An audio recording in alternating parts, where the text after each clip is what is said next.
Hello, on se retrouve aujourd'hui pour une nouvelle vidéo. On se retrouve, comme vous l'avez vu dans le titre, pour une vidéo qui change de d'habitude. Ma sœur me fait les ongles. Donc c'est un format de vidéo que je trouve trop intéressant. J'espère que vous allez aimer. N'hésitez pas à me faire vos retours après visionnage de la vidéo. Ça vous permettra de voir les points où elle se débrouille très bien et les points qu'elle doit améliorer. Mais franchement, au vu du résultat que vous verrez à la fin, ne trichez pas, regardez bien le processus. Vous verrez qu'il n'y a pas grand chose à dire, mais je vais vraiment accentuer les petits détails puisque ce sont les détails qui font la différence. Donc pour cette vidéo, on a opté pour une pose américaine. Il faut savoir que ma sœur, elle pratique depuis je dirais 3 ans et demi et elle a toujours pratiqué des capsules avec du gel. Voilà, elle a jamais il me semble qu'elle a fait du chablon, mais c'était principalement des capsules. Et là, depuis que justement moi je me suis lancée dans les poses américaines, elle s'y intéressait. Donc elle maîtrise très bien la pose américaine et la ponceuse également, puisque là vous allez voir qu'effectivement il y a certains mouvements à revoir pour la ponceuse, mais elle pratique avec la ponceuse depuis des années. Et voilà, c'est pour remettre les choses dans le contexte, puisque je vous répète souvent de faire attention, de pratiquer manuellement avant de passer à la ponceuse.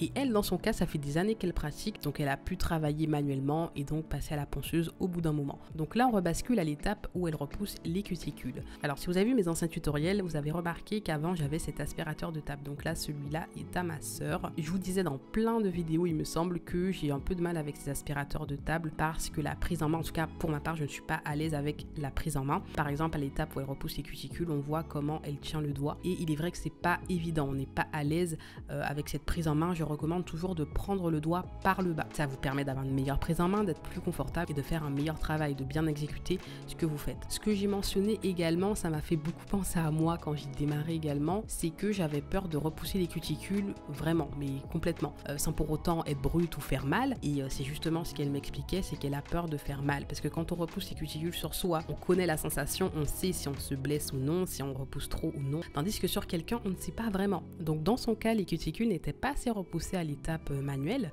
mais elle a perfectionné à la ponceuse. Donc là, mes ongles étaient assez abîmés par ma faute, puisqu'en période de stress, je les ronge, je les décolle, voilà, c'est un enfer, hein. Oui, il y a des prothésistes ongulaires qui décollent leurs ongles, mais ça nous risque et péril. Là, on sait exactement pourquoi nos ongles sont abîmés, on connaît les conséquences. Donc j'avais des restes de vernis, mes ongles étaient abîmés, donc je lui ai recommandé de limer avec un grain rouge. Donc là, il faut matifier la plaque, retirer le gras de l'ongle, et ensuite elle a perfectionné avec un embout à cuticule pour bien dégager, soulever la cuticule pour faciliter l'application de la base des capsules.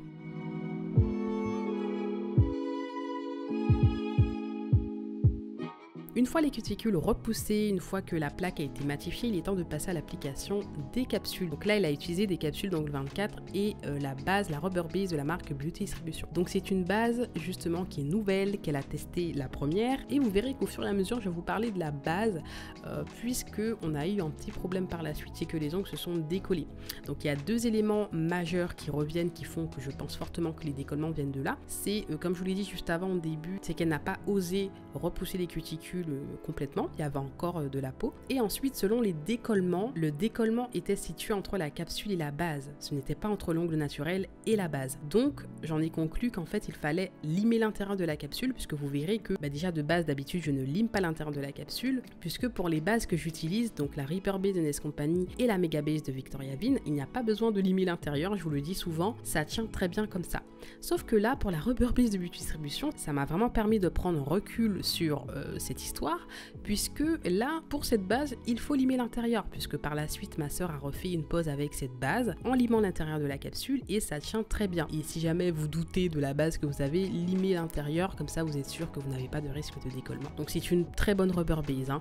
En tout cas, ça tient sur l'ongle naturel, vous pouvez l'utiliser comme gainage, parce que comme je vous l'ai dit, le décollement était entre la capsule et la base, et pas entre l'ongle naturel et la base, donc ce n'est absolument pas la base le problème. Donc c'est ainsi qu'elle a procédé, et franchement, nickel chrome, il n'y a pas eu de bulle d'air, elle a vraiment bien géré cette étape. Sur quelques doigts, la base a touché les cuticules, mais ça c'est parce que justement il y a eu cette première étape où je lui ai conseillé d'appliquer la base sur l'ongle avant d'appliquer la capsule avec la base dedans, mais elle était vraiment plus à l'aise avec l'autre méthode, donc au final il n'y avait pas de base qui touchait les cuticules. Donc on a tout de suite pu voir d'où venait le problème. N'hésitez pas à analyser, comme je vous le dis dans mon livret. Analyser permet de vraiment cibler et d'éliminer des pistes pour que vous puissiez voir d'où provient le décollement. Une fois que les capsules sont collées, il est temps de matifier matifier le tout. Donc là, elle a poli avec un bloc polissoir. Donc c'est ce que je fais également. Donc d'ailleurs, dans cette vidéo, en même temps, je l'ai conseillé sans pour autant trop dire, mais elle a bien exécuté le tout. Je vous recommande de bien polir toute la surface, puisque là, c'est vrai que c'était principalement le dessus de l'ongle qui était poli, mais je vous recommande de limer également les parallèles, de limer près des cuticules, de bien limer. Comme ça vous évitera de passer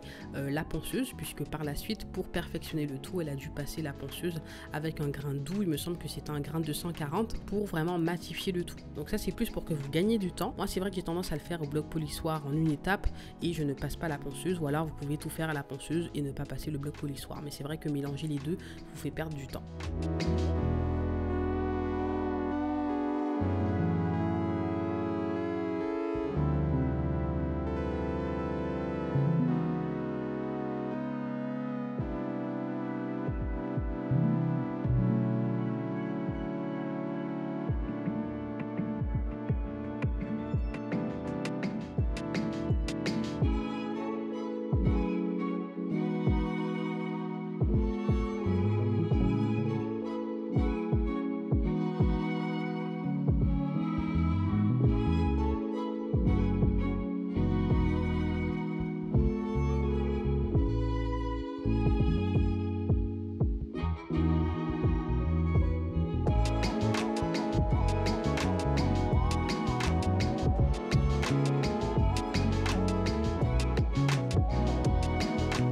Donc une fois que les capsules sont matifiées, elle applique la Rubber Base de Beauty Distribution également. Je vous mettrai la teinte en barre d'informations. Ils ont plusieurs teintes, elles sont juste trop belles. Là, il me semble que c'est la beige, donc je trouvais qu'elle allait bien avec ma carnation, ma couleur de peau. Je voulais pas de rose, donc là c'est vraiment la bonne teinte. Elle applique en fine couche, donc je crois qu'elle a appliqué 3 couches. N'hésitez pas à appliquer des couches selon l'opacité que vous souhaitez obtenir. Moi je voulais une transparence mais pas trop non plus, et donc 3 couches c'est parfait. Vous allez voir que ça n'a pas non plus épaissi la capsule de ouf. Elle a super bien géré la répartition de la matière. D'ailleurs, ce qui m'a beaucoup surpris, c'est qu'elle ne touche pas les cuticules. Elle ne touche pas les cuticules. Moi au début j'avais énormément de mal avec ça, je touchais les peaux, il y avait de la base dans les peaux, et là franchement, après voilà, faut savoir qu'elle suit mes vidéos, je lui donne des conseils en temps réel directement, donc dès qu'elle a besoin de savoir une information, je lui donne. Donc c'est vrai que c'est comme si je la formais. Donc elle a déjà opté pour la technique avec le pinceau liner que je lui ai recommandé parce que c'est plus évident. Donc elle a appliqué le nude sur quelques doigts et un vernis semi-permanent pailleté de The Gel Bottle qui est trop canon. Celui-là il est nouveau, je n'avais pas encore testé. Je vous l'ai montré dans un haul sur IGTV sur Instagram. Cette référence est canon, c'est un mélange de violet, de paillettes holographiques, enfin c'est trop beau. Donc elle a appliqué sur un doigt en dégradé et sur un doigt en intégral.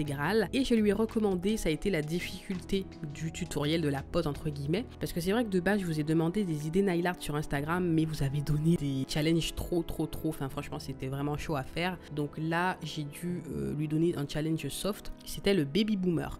Donc le baby boomer sur pose américaine sur capsule Gelix, je vous ai montré dans une vidéo, je vous mettrai un i juste en haut, et franchement en quelques explications elle a géré de ouf. Je sais que ce n'est pas simple à faire, ce n'est pas non plus très compliqué. On va dire que le niveau de difficulté c'est moyen, et elle a superbement bien géré le dégradé. Donc là pour ça je ne vais pas m'attarder, je vous mets directement le lien de ma vidéo où j'explique comment faire, mais elle a superbement bien géré. Que ce soit le VSP pailleté, le VSP beige, ça ne touche pas les cuticules, c'est bien appliqué, et même si à la première couche pour le vernis beige ce n'était pas très opaque, elle a su rattraper. Et ce qui est compliqué avec les capsules Gelix, surtout quand on fait une pose nude comme ça avec une rubber base, c'est que ça peut vite épaissir la pose, et c'est là toute la subtilité, toute la difficulté sur les poses américaines, c'est qu'en fait il faut maîtriser chaque détail. C'est un détail plus un détail qui font que c'est super joli, sinon on n'a pas du tout le même rendu. Si par exemple la rubber base était trop appliquée en épaisseur sur le bord libre, on n'aurait pas eu du tout le même rendu. D'ailleurs pendant la vidéo je l'ai fortement conseillé sur ça, c'est qu'elle avait un peu trop épaissi au niveau de la forme,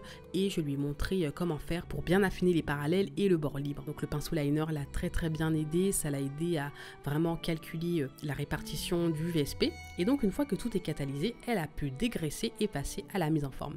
Donc là encore elle est bien rodée, elle a eu accès à mon cours en ligne, donc elle s'est très bien débrouillée. Comme vous le savez, pour la pose américaine je passe le bloc polissoir, donc tout va dépendre du travail à effectuer. S'il y a quand même pas mal de matière à limer, je passe à la ponceuse ou je vais le faire manuellement à la lime, mais c'est vrai que s'il n'y a pas grand chose à limer, c'est en général le cas, vous pouvez passer le bloc polissoir. Donc le bloc polissoir va vous aider à dégraisser la pose, retirer la partie brillante. Plus il y a de travail à faire et plus que vous devriez limer. Donc optez pour le polissoir ou la lime, et dans son cas elle optait pour les deux parce que c'est vrai qu'il y avait plutôt au niveau des cuticules de la rubber base en trop. Par la même occasion, elle a pu perfectionner la forme de l'ongle, donc raccourcir si besoin, donc recentrer la forme, parfaire le tout.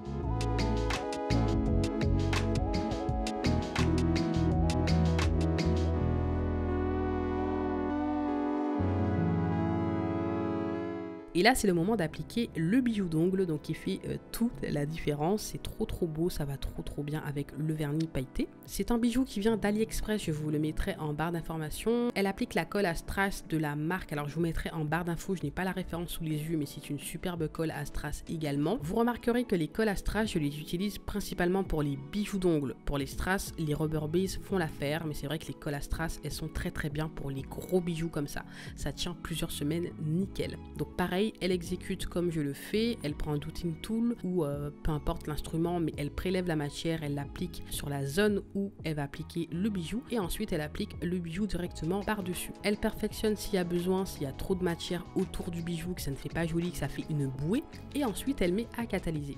Une fois que tout est nickel, que le bijou est appliqué, elle passe à la finition. Je vous mettrai également la référence en barre d'informations. Pareil, elle a géré cette étape, elle n'a pas touché les cuticules, c'est appliqué proprement. Même sur le doigt où il y a le bijou d'ongle, c'est appliqué proprement, ça ne touche pas les cuticules, donc franchement c'est nickel chrome. Donc vous l'avez vu, les étapes qu'il y a eu à reprendre sont dans la subtilité, c'est vraiment le fait d'oser repousser les cuticules davantage. Vous devez soulever la cuticule à cette étape et pas juste faire le mouvement et constater que la cuticule est toujours collée à l'ongle. Même si par la suite vous allez perfectionner entre guillemets à la ponceuse, il est vrai que, surtout en tout cas pour ma cuticule à ce moment précis, puisque ça va vraiment dépendre de la cuticule, parfois vous pouvez ne pas repousser manuellement, mais je vous le recommande quand même. La mienne nécessitait d'être bien repoussée manuellement pour ensuite perfectionner à la ponceuse. Mais c'est vrai que les deux sont complémentaires, donc si vous gérez au mieux les deux, c'est parfait. Et sinon franchement, pour les petits détails par la suite, ça a été la répartition du gel, le limage, mais tout ça je vous l'explique dans les autres tutoriels, donc n'hésitez pas à aller voir ça, également dans mon cours vidéo, dans tout plein de choses, également sur les décollements, on a abordé ce sujet dans cette vidéo. Si vous voulez en savoir plus, avoir des éléments de réflexion, avoir des pistes, je vous mets le lien de ma boutique en ligne où vous retrouverez mon livret sur les problèmes de tenue. Et voici pour cette vidéo, j'espère qu'elle vous a plu, n'hésitez pas à liker si c'est le cas, à me laisser vos commentaires, ça ferait hyper plaisir. Et vous voyez que le résultat est juste sublime, franchement j'ai eu un coup de cœur pour la pose, on a été en fait on était surprise, mais finalement pas trop, puisque voilà, elle fait du très bon travail. C'était super fun à faire, n'hésitez pas à vous abonner pour ne pas manquer les prochaines vidéos, à me rejoindre sur Instagram, je vous ai posté les photos de cette pose. On se dit à la prochaine, je vous fais des bisous, bye bye.